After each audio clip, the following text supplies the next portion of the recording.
Hey y'all, Monk Joseph here with the Broken Buddha. This will be attempt number 2 on this video that seems to be impossible to make. I will be taking a slight break after this on the scriptural videos in this series because it's gotten too complex. I'm only on like the second video for scriptural studies in this video, and you'll see why in a minute. But I will be continuing. I need to study something called the Yemenite Midrash, which is like some top tier philosophical discussions that came out of Yemenite Judaism. Um, and I think that's going to help me really understand what I'm seeing and help bring it home for me.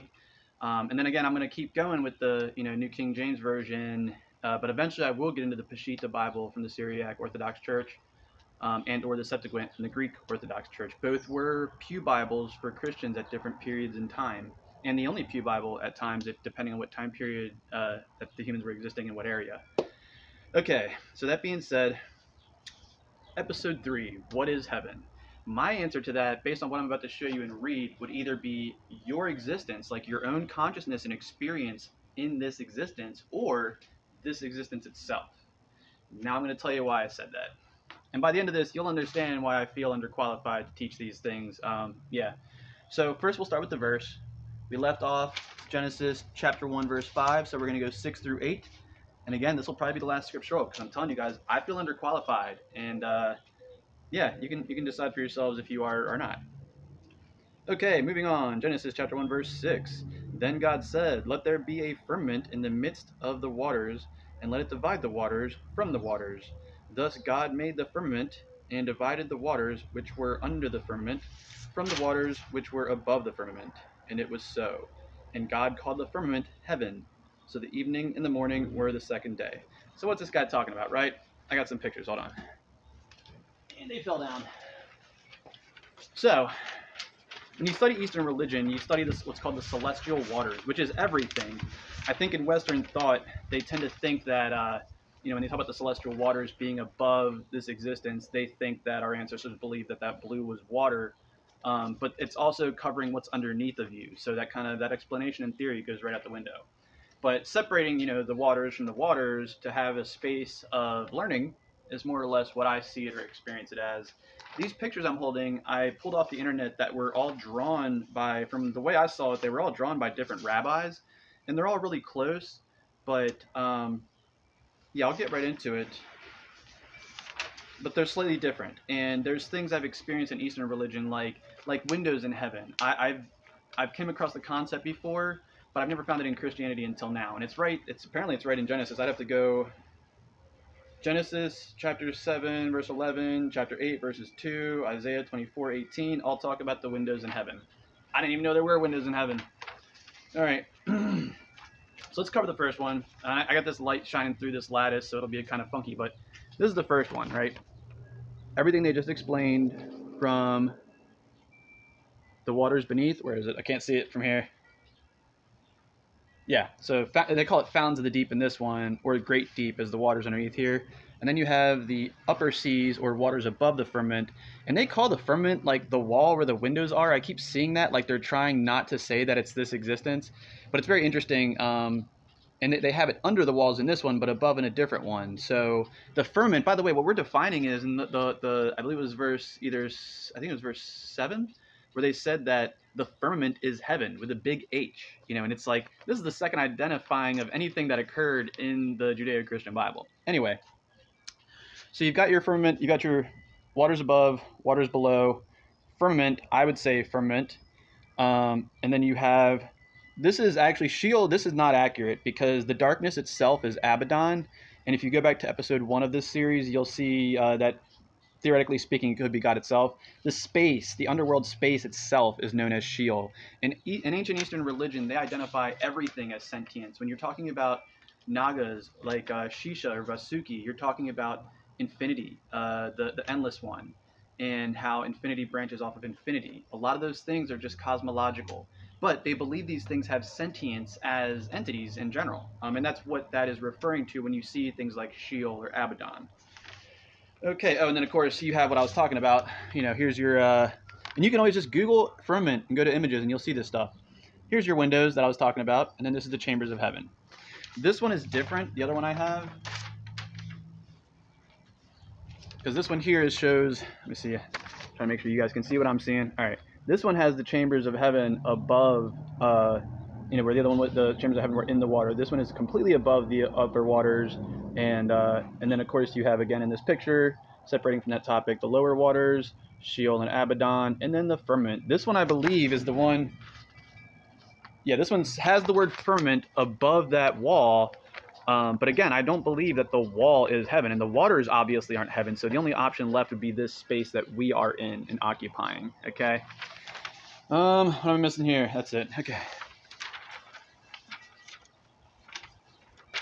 This one I find interesting, and I am going to jump off of a Judeo-Christian topic into an ancient Eastern religion topic for 1 second, just because with this one, you have all the same stuff, right? You've got the waters of chaos symbolized as a dragon. Beneath, they call it the waters of chaos. But then you have, again, the waters above, the Rakia or firmament, and then the realm of God. Then again, Abaddon and Sheol. What's interesting about this is they have they call it the waters of chaos symbolized as a dragon.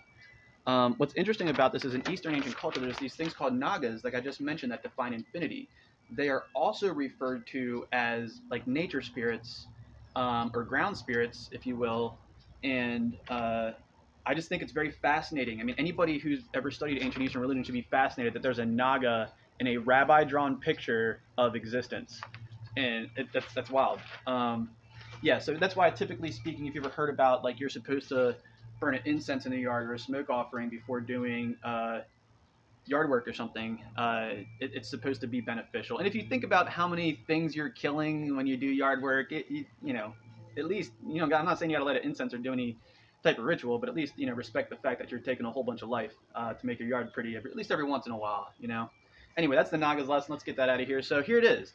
That's why I say that heaven, definitively to the New King James version of the Judeo-Christian Bible, would state that either this existence itself or your experience of consciousness and learning is heaven. So, and the only reason I really make a video like this is just act accordingly.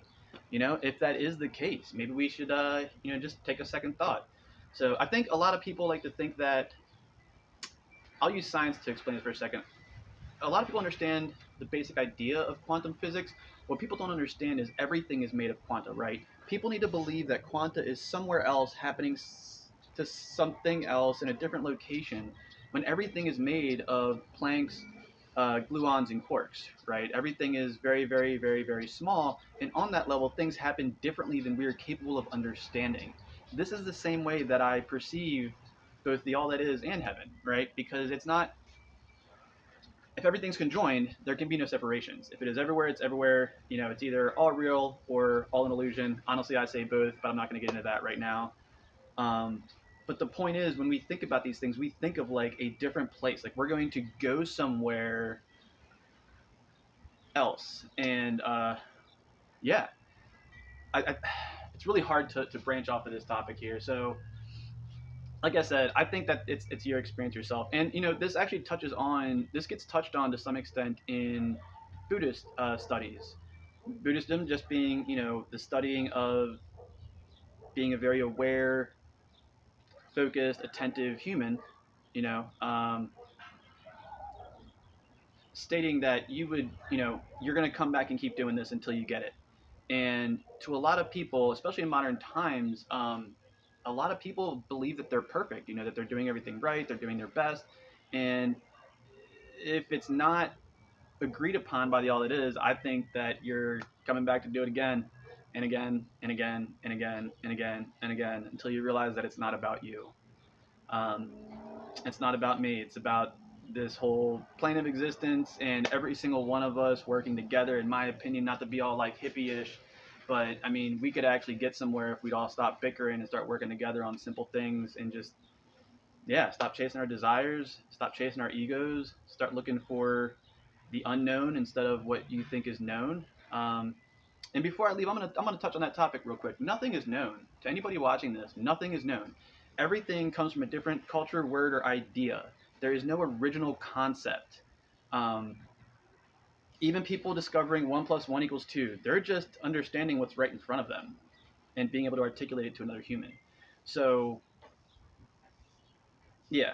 be careful with what you know. These are things that I either understand or I'm trying to understand. I would never say I know these things. I mean, it's almost borderline forbidden to me religiously to say I know something, given the experiences I've had. But that's it for my rant and for What is Heaven, episode 3 of Christian Contemplations. There will be some existential videos in the Christian Contemplations series, but as far as the scriptural studies, this will be it until I either cover the Yemenite Midrash or, and unless I see something like really concrete smack me in the face in the New King James, and I'm probably gonna put it down and go to the Midrash. But if I happen to be strolling through one day and I see something really cool, I'll let you guys know.